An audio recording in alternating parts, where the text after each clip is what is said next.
ዕለት 10 መጋቢት በስመ አብ ወወልድ ወመንፈስ ቅዱስ አሐዱ አምላክ። ዕለት 10 መጋቢት በዛ ዕለት እዚኣ ንዕኡ ምስጋና ይኹን ናይ ጎይታና ኢየሱስ ክርስቶስ ክቡር መስቀል ካልኣይ ግዜ ዝተራእየሉ እዩ።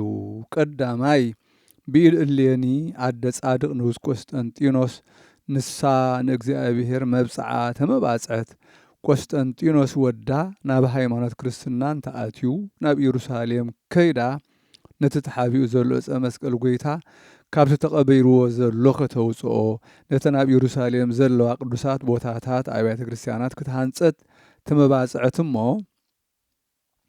ወዳ ቆስጠንጢኖስ ብጎይታና ኢየሱስ ክርስቶስ ምስጋና ንዑ ይኹን ምስ ኣመነ ጥምቀት ክርስትና ተጠምቀ። ቅድስቲ እሌኒ ከዓ ብዙሓት ሰራዊት ኣኸቲላ ናብ ኢየሩሳሌም ከደት። ብዛዕባ ክቡር መስቀል ጎይታና ኢየሱስ ክርስቶስ ከዓ ሓተተት። ነቲ ቦታኡ ከዓ ዝነግራ ይረኸበትን። ሽዑ ንሓደ ኣይሁዳዊ ሽማግለ ሰብኣይ ሒዛ ብጥሜትን ብጽምእን ኣቐነየቶ። ምስ ተጨነቐ ዓቕሉ ምስ ጸበቦ ከዓ እቲ ቦታ ጎልጎታ እዩ እሞ ኣብኡ ኸዓቲሉ ንንግሥቲ እሌኒ ነገራ። ሽዑ ነቶም ኣይሁድ ነቲ ቦታ ጎልጎታ ኳዕትዎ ኢላ ኣዘዘቶም። ቅድመዚ ኣይሁድ ኩሉ ሰብ ናይ ገዝኡ ጓሓፍ ኣብ ጎልጎታ ኣብ ልዕሊ መቃብር ጎይታና ክጉሕፍ ኣዚዞምን ተማኺሮምን ነበሩ። ጓሓፎም ኣብኡ እናደርበዩ ን200 ዓመታት ካብኡ ንዝበዝሕ ጸንሑ። ንግሥቲ እሌኒ ናብ ኢየሩሳሌም ክሳብ ዝበጽሓትሉ ግዜ እቲ ጎዱፍ ዓብዪ ጎቦ ኾነ። ኣይሁድ ምስ ኳዓትዎ ከዓ 3 መሳቕል ተራእዩ። ናይ ጎይታና ኢየሱስ ክርስቶስ መስቀል ምልላይ ምስ ሰኣንዎ ከዓ ሓደ ሙት ኣምፂኦም ቀዳማይ መስቀልን እቲ ካልኣይን ኣንበሩሉ። ግን ከይተንስአን ድሕሪዚ እቲ ሳልሳይ መስቀል ኣንበሩሉ እሞ ሽዑ ተንስአ። እሌኒ ከዓ ንሱ ናይ ክርስቶስ መስቀል ከም ዝኾነ ፈለጠት፣ ሰገደትሉ። እቶም ህዝቢ ድማ ኩሎም ሰገዱሉ። ኣብ ካልእ መጽሓፍ ከዓ እቲ ናብ ወዳ ሰደደቶ መስቀል ናይ የማናይ መዝራእቱ ኢዱ ክፍሊ ምስቲ መሳምር እዩ ዝብል ተረኽበ። ንሳ ኣብያተ ክርስቲያናትን ቅዱሳት ቦታታትን ሃነጸት። እቲ ስርዓቶምን ኣተሃናንጻኦምን ኣብ 17 መስከረም ተጻሒፉሎ። እቲ ካልኣይ ብዘበን ህርቃል ንጉስ ሮማ ሰብ ፋርስ ኣብ ሃገር ግብፂ ከለዉ ሰብ ፋርስ ናብ ሃገሮም ክምለሱ ደልዮም ነበሩ። ሓደ ካብ መኳንንቶም ከዓ ቀዲሙ ሓሊፉ ኣብ ኢየሩሳሌም በጽሐ። ናብ ቤተ ክርስቲያን ክቡር መስቀል ከዓ ኣተወ። ኣብ ቅድሚቲ መስቀል ከዓ ዓብዪ ብርሃን ረአየ። ንኽወስዶ ከዓ ኢዱ ዘርግሐ። እንተኾነ ሓዊ ወፂኣ ኢዱ ቃጸለቶ። ቶም ክርስቲያን ከዓ ክብሪ ናይቲ ክቡር መስቀል ነገርዎ።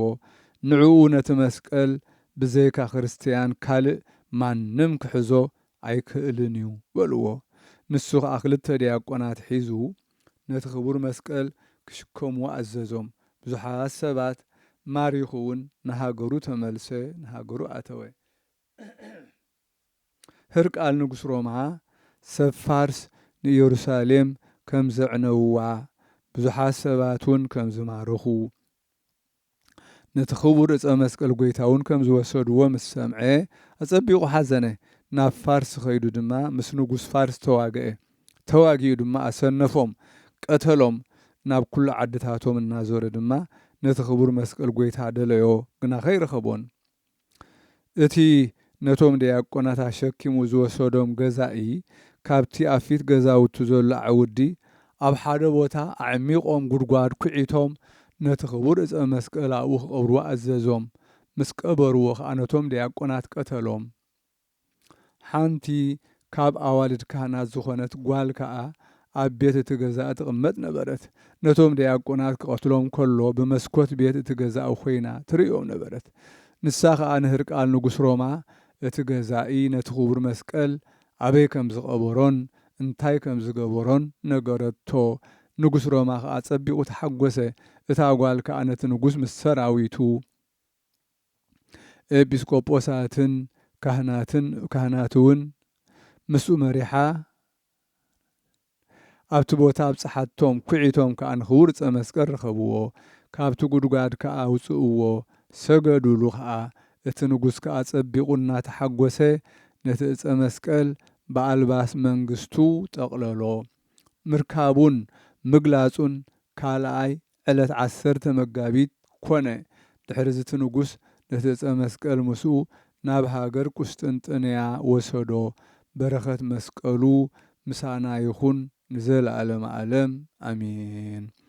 ሰላም እብል እጻድህኖ ልምሉመ እንተ ተሰቅየ ወረወየ እምገቦ መድኃኒት ደመ። በዛቲ ዕለት እንበለ ይእዱ ጌሰመ መስቀል ተረክበ እምዘተሃብአ ወገብረ መድምመ በኢየሩሳሌም ቅድመ ወበፋርስ ዳግመ። ሰላም እብል ንእጻድህኖ ዝለምለመ ዝሰተየን ዝረወየን ካብ ጐድኒ መለኮት ደመ። በዛ ዕለት እዚኣ ከይተሳገረ ጌሰመ ንጽባሕ ማለት እዩ መስቀል ተረኽበ ካብ ዝተሓብኦ ንዓለሙን ኣገረመ። ኣብ ኢየሩሳሌም ቅድም ኣብ ፋርስ እውን ደገመ።